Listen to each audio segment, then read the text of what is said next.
ekiseera muteekeddwa okwongera okumugondera ebintu nfaafa byakukoledde Katonda eyakola wenjira n'embirowooza byonna mwana wange nga byewuunyisa Mukama gy'akujje kale wala nnyo Mukama kyanjije kale wala nnyo ebigambo bingi ebizzi bikyawo oteekeddwa okubigumira wadde abalaba abakukiikanya kizibu nnyo okukuwangula neesibenga Katonda wange ebyange abimanyi byonna kubanga gy'akujje kale wala nnyo waawo kyanjije kale wala nnyo olulala wagenda n'olwala n'olabika nti tokyalamye oli wa mukwano n'akankana nti wootuusa ositudde abantu batya nnyo nnyo nga tebasuubira nti obandidde Mukama n'ankolera kale amagero kale nankolera kale amagero ani yali amanyi kyobaseesalire ndidde enkulu Hallelujah, hallelujah, hallelujah. Blessed be the name of Jesus. Calvary greetings and shalom to you all. Mukama yeebazibwe. Blessed be the name of our Lord Jesus Christ, the Son of living God. Yebaza Mukama naku lwa leero kubanga natampadde ekisa n'obusobozi okuyimirira olw'okulabikako nate ku channel eno okukomawo okumuweereza luvannyuma lw'ebbanga eribadde litambuddemu olwa challenges oba oliawo ezitali zimu oba oliawo n'obuvunaanyizibwa obutali bumu. So ngulumiza Katonda ku lwammwe mwenna abasubscribinze kama abawo omukisa ate nammwe abavuddeyo ne mubuuza ebibuuzo nammwe abantuukiridde nga muyita ku namba y'essimu ntera okuteekayo nga mmaliriza kama abawe omukisa. So nsinza Katonda ku lwammwe mwenna ebaza muni ggulu nansi olw'okubayisa mu mwaka omukadde gwe tuvuddemu ate n'abayingiza guno nga muli balamu ate nange kye kimu naffe atukoze bulungi nnyo wano ku Gate of Evenyanja International Namuwongo Kanyugga kyaki bwesangibwa era kyaki erina platforms 3 okuli eno YouTube erina ne WhatsApp groups 2. So wetyo bwe tutambula mbadde ndudde okujja olw'ensonga laptop yange yafiiryanda era terina bakutereera. So ng'oliawo n'obuvunaanyizibwa obulalalala naye tugulumiza Katonda olw'obulamu n'obugabirizi. So mabegaawo nasembayo nga mbateerako video eyali eraga okubatiza twabatiza nga ennaku z'omwezi zaali 10 Desemba omwaka oguwedde. So kaadi zafuluma tugulumiza Mukama kubanga mwenna abayimiridde naffe n'okutuuka essaawa ya leero era kaadi yeeyo kaadi ey'obubatize zafuluma. So tugulumiza Katonda ku lwa ekitiibwa kye eyiye baptism card era eriko Gate of Evenyanja International. So Mukama abawo omukisa obuweereza butambula bulungi babale kutusupportinga. Tugulumiza Mukama nti obuweereza asobodde n'okutuwa ennanga. So Mukama yakozesezza omuntu n'atuwa ennanga ate nga mpya. Kati tukkiriza Katonda ku lw'ekifo gwe bwe naasobola okuyimirira naffe twetaaga ekifo miliyoni nga oba oliawo 2 n'okudda waggulu. So gwe bwe naaweerwa omukisa olw'obuweereza buno abukozeemu omulimu yimirirako naffe n'emikwano gyo gitegeezeeko oba oliawo abasobola okuyimirira naffe okuyitamu ggwe eggulu liwe linaakusanyukira okubanga likozesezza okutuuka eri abalala ku lw'omulimu gwa Mukama. So sente ezo tukkiriza ddala Katonda tezisoboka. Igwe singa onooyimirira n'okola paati yo nange etukola eyaffe tujja kuweesa Mukama ekitiibwa. So olwaleero nzize okusomesa oba nzize okwogera kye bayita nateera ebirooto nga channel eno wentera okugikozesa. So mu kuvunula ebirooto osobole okutegeera ensi yo ey'omwoyo, kuba nakugamba nti olunaku lwakya lumu Mukama n'ayita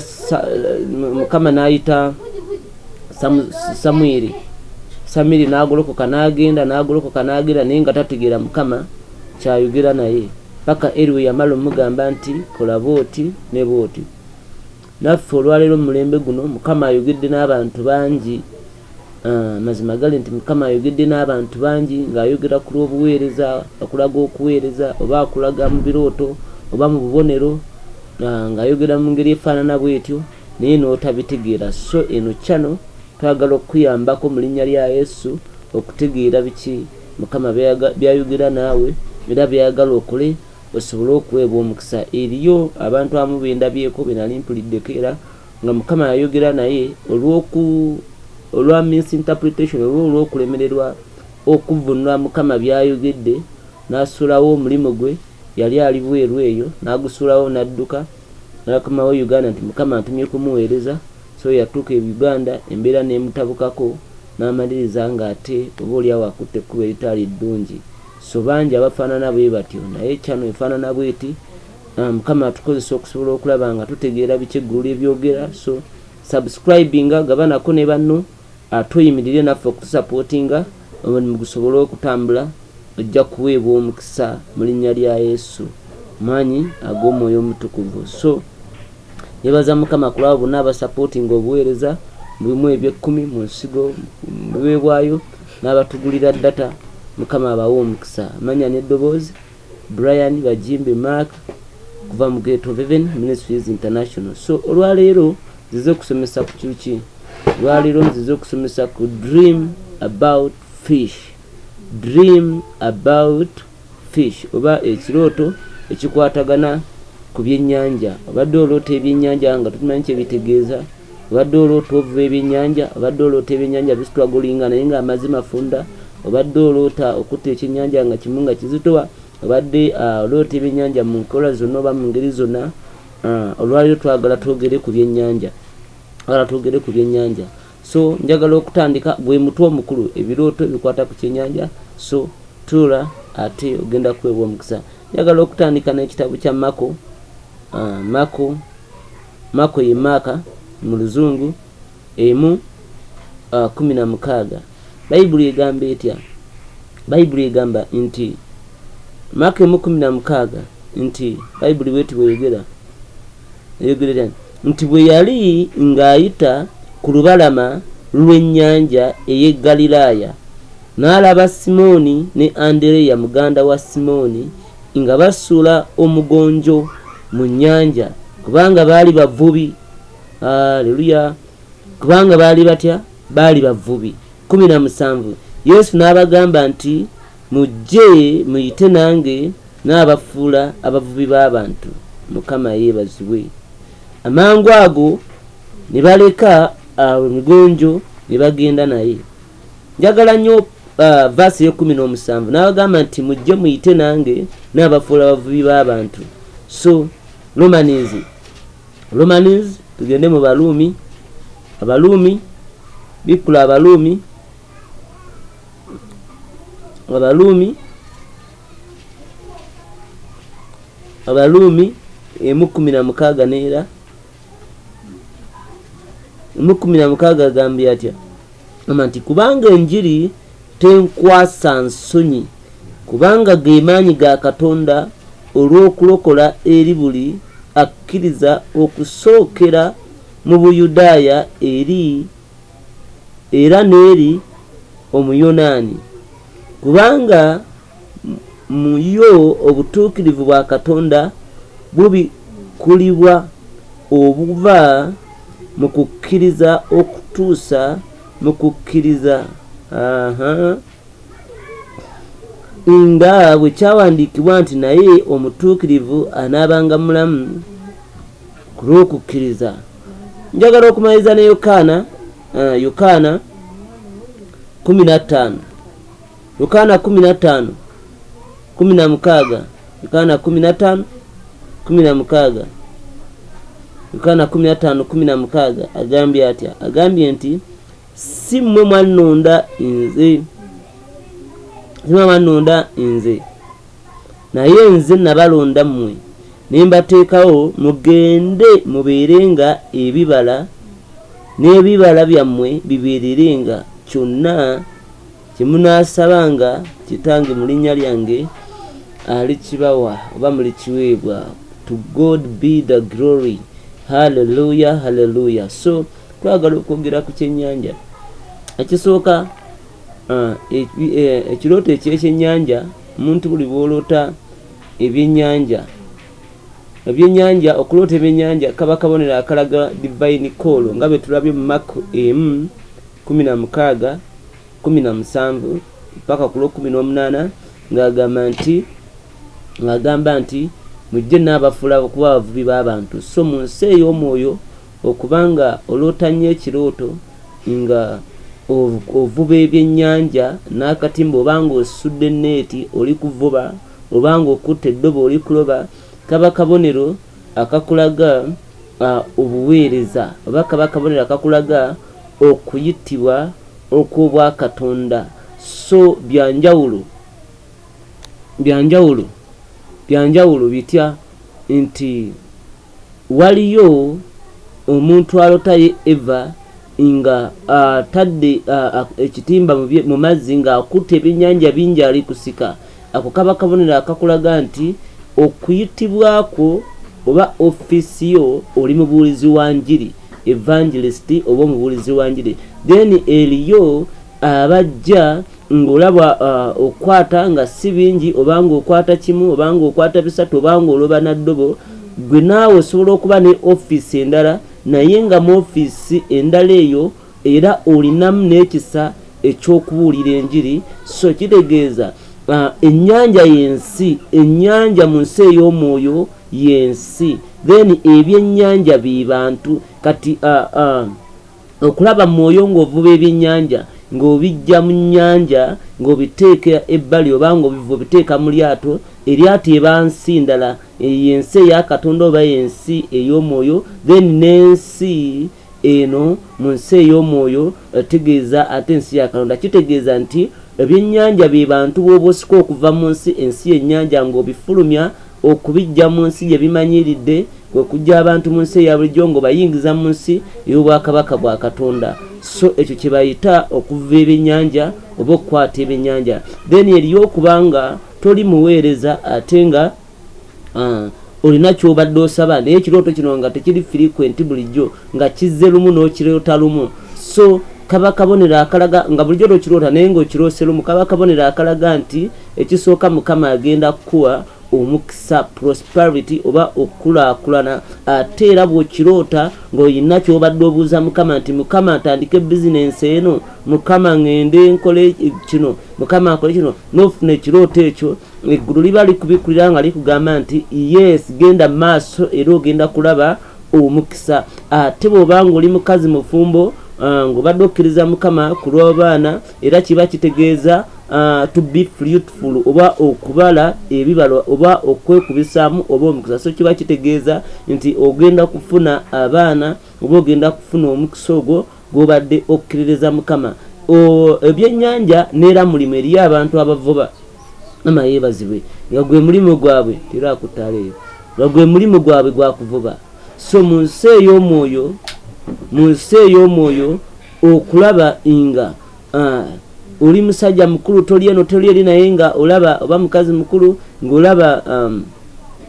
ng'olaba ovuba ebyennyanja nga bingi naye nga tekiri nnyo frequent nga kyakaseera nga tewatandika dda kukiroota, kaba kabonero akakulaga nti Mukama Katonda agenda kuwa omukisa mu bizinensi yo. So kyekyebennyanja ekyebennyanja obanga okiroota frequently nkugambe kitegeeza okuyitibwako kwa njiri naddala nga Eva okiroota ate ng'okwata bingi okuyitibwako kwanjiri. Then obanga oteera okukiroota naye ng'okwata kimu okwata bisatu olina ddobo kitegeeza olikeera ekisa ekyenjiri ku bulamu bwo mu ministry gye wayitibwa oba mu office mwe wayitibwa. So kyekitegeeza ebyennyanja. Then oba oli musuubuzi kitegeeza Mukama agenda ku omukisa. That is obanga tokiroota frequently nga okirooseeyo olumu lw'ogenda okusuubula obanga obuuza Mukama nti ngende nkola business ero n'okiraba eggulu liba limaze okukwanukula mwana wa Mukama. So ebyennyanja birungi nnyo. Then okuloota ng'olaba ekyennyanja naye ng'ekyennyanja ekyo kinene obanga bingi naye ng'ebyennyanja ebyo biri mu mwala obanga biri mu mwala obanga biri mu nnyanja naye nga amazzi ge birimu matono obanga ge kirimu matono nga kirwana okuwuga nga kistrugglinga. So abakabonero akalaga okusooka okuleka by'okola ogenda mu maaso ga Mukama weegayirire Katonda kulwa obulamu bwo kuba ekyo kiba kitegeeza struggle nga olaba ekyennyanja kiba kitegeeza gwe nga wokiraba ki strugglinga mu nsi ey'omwoyo nga kirwana okufuna amazzi nga amazzi mano tegamala mwoyo mutukuvu aba akubikulira nti waliwo struggles ezijja gy'oli either mu mirimu oba mu bufumbo oba mu any area of life. So wootagira okukyukira Mukama n'okukyukira ekisenge nga Ezekiel okabirire Mukama ayanukule ate ajjewo embeera eyo.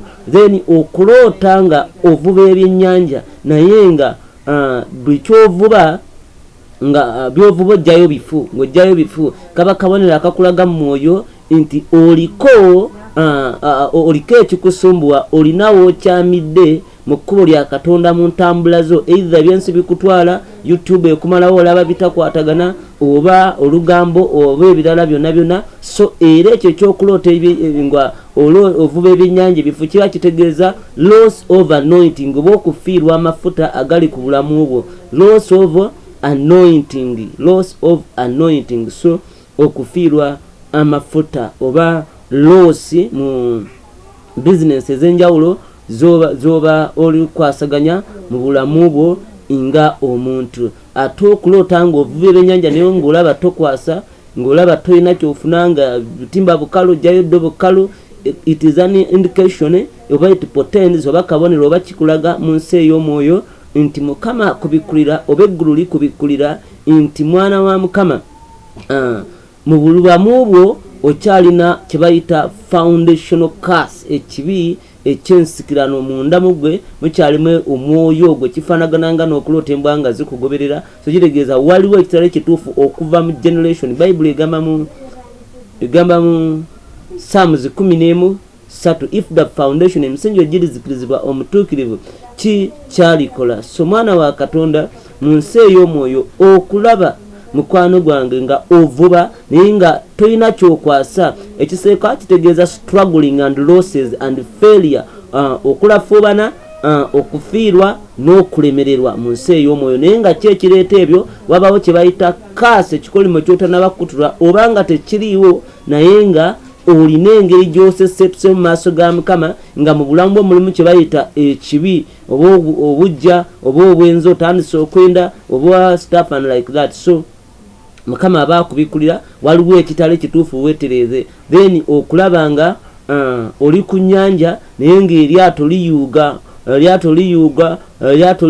lyagala kuyiwamu eryato likola ki. So eryato za ministry eryato buweereza obanga oli musumba omwoyo omutukuvu aba akulaga nti obuweereza bwo essaawa yonna bugenda bukulemye okwandolinga oba bukulemye okukwata obulungi essaawa yonna bugenda kubbira bwoteetereze era mu kuyombagana n'abaweereza oba mu kuleka abantu abakyamu okuyingira okuweereza naye nga otya okubagambako oba otya okwogera. Then Mukama n'akulaga nga eryato oba obuweereza buli kuyuga akaseera konna bugwamu. Mukama yeebazibwe. So kyebayita ekyennyanja. Then ate okuloota ekyennyanja nga kiri weeru wa kidiba obanga kiri weeru wa nnyanja naye nga kiramu. Ekyennyanja ekyo nga kiramu ekisooka kitegeeza nti waliwo omwoyo oguwanguddwa mu nsi ey'omwoyo either mu njiri gye wabuulidde oba mu kwegayirira kw'okoze. Omwoyo oguwanguddwa ogukwakuliddwa okuva mu nnyanja then oba mu nsi nga guli bali naye nga gwetaaga buyambi okusobola okugukwatako omuntu oyo asobola okuba neiba oba wa Luganda so nga yeetaaga okumuyambako mu lugendo ate era ekirooto ekyo gisoboka okutegeeza obulamu obulungi kiringa okuloota nga olaba ebyennyanja bitambulira amazzi amalungi mu nnyanja nga byeyagala kitegeeza obulamu obulungi Mukama aba akulaga obulamu obulungi era obulamu oba oliawo bugenda okubanga bweyagaza so kikyesogedde ku byennyanja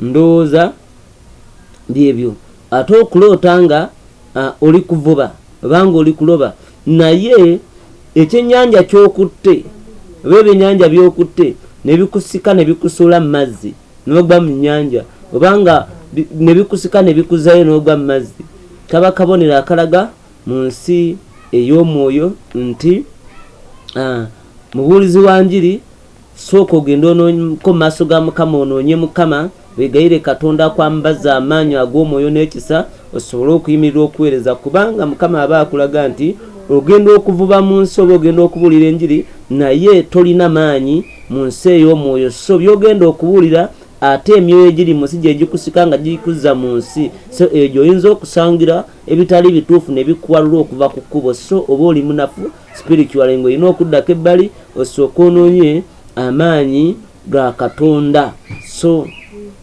ekitegeeza ekyo so ate okulaba ebyennyanja nga biyitirivu byavunze bya floatinze byafudde okuva mu nnyanja ne bidda waggulu nga biri ku nnyanja byafudde kyekisooka kiba kikulaga loss mu bulamu bwo olina okusaba n'okwegendereza kiba kitegeeza omwoyo gwa loosi loss oba okufiirizibwa so kyekireeta okuvuba ebyennyanja nga tokwata oba nga ovuba byennyanja bifo oba nga byovuba byebikuzaayo ekisooka bakiyita foundation curse oba generational curse kyekisooka ekyokubiri oba kyekibi kino ekyensikirano so osobola okuba nga kyalimu omwoyo gw'obwenzi naye nga amazima gali nti enkyobuulira enjiri naye ate luli nobeera mulogi luli nobeera etyo so ekyo kikitegeeza then ekyokulala nti osobola okuba nga mu bulamu bwo mulimu ekibi ekikusike so oba ng'olina paati ku bulamu bwo gy'okweka etali ya bwa Katonda olina byokola byokweka byobikka byotayagala nsi ebitegere naye nga Katonda abiraba so kyekireeta ebyo profitless labor ate era okuvuba nga tokwata nga oli mukozi naye nga totera kubiroota nnyo oba nga obiroota naye nga eva ovuba tokwasa aba bakiyita profitless labor oba okukolera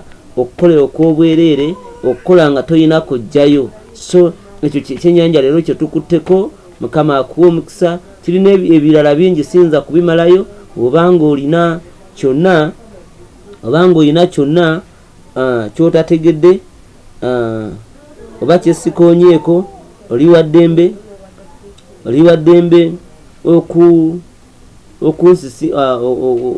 inboxinga ku WhatsApp oba okuteekawo comment n'ogamba kino oba n'obuuza comment sezo nziraba ate nensobola okuba nga nziddamu ekisooka nti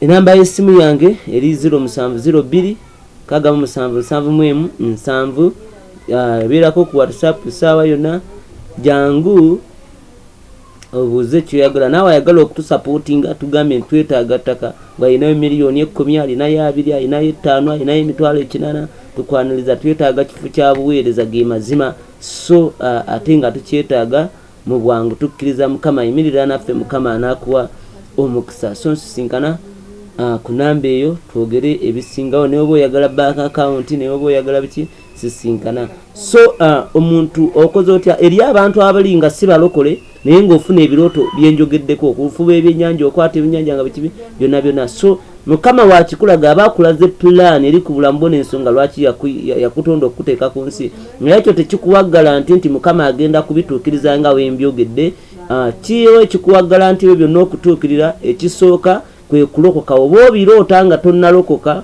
togenda kubiraba oba wonoobiraba sitaani ajja kukulwanyisa abikugyeko so empagi ey'okubifuna n'okubinyweza esookera ddala enkulu bagiyita kulokoka obanga tolokokanga sigamba okulokokera mu ddiini yo. Bw'ogamba nti nalokokera mu ddiini yange oba toli mulokole oba oli mu ddiini. Okulokoka kwe kuva mu ddiini zonna n'ogamba nsazeewo Kristo okuba omulokozi w'obulamu bwange. So gwe wenna ng'obadde obifuna naye nga tonnaba kulokoka okyali mu ddiini oba mu busamiza oba ewalala. So olwaleero kola okusalawo okulungi wetwalire Kristo okuba omulokozi w'obulamu bwo. Tutandike okusabira ebyo byoloota bigenda kutuukirira ofuuka omusajja oba omukazi alina omukisa oba ow'amaanyi. Ekyo kyekisooka. Ekyokubiri, weenenye obanga waloka ng'oli mulokole weenenye genda osome Deuteronomy 11:26 paka 27, osome ne Isaiah 28:18. So osome ne Isaiah 1:18-19. So weenenye ogende buziba, weenenye byonna ogaye Mukama akusasiro nabe n'omusaayi gwa Yesu. Ekibi ekyo otuma omusaayi gwa Yesu munda gudiilinge n'emirandiro egyo oba ne characters ezo ziveewo. Ekyokusatu, live a holy life, oba beera mu bulamu obutuukiridde. Ekyokusatu, weewale emikwano egitali gya Bwakatonda, emikwano egikugamba nywa kiki, emikwano egigamba tukuule, emikwano egigamba tubbe, emikwano egyo egikola ebirala naye nga gijja ate ne gyefuula nnyo mikwano gyo, kibayita unfriendly godly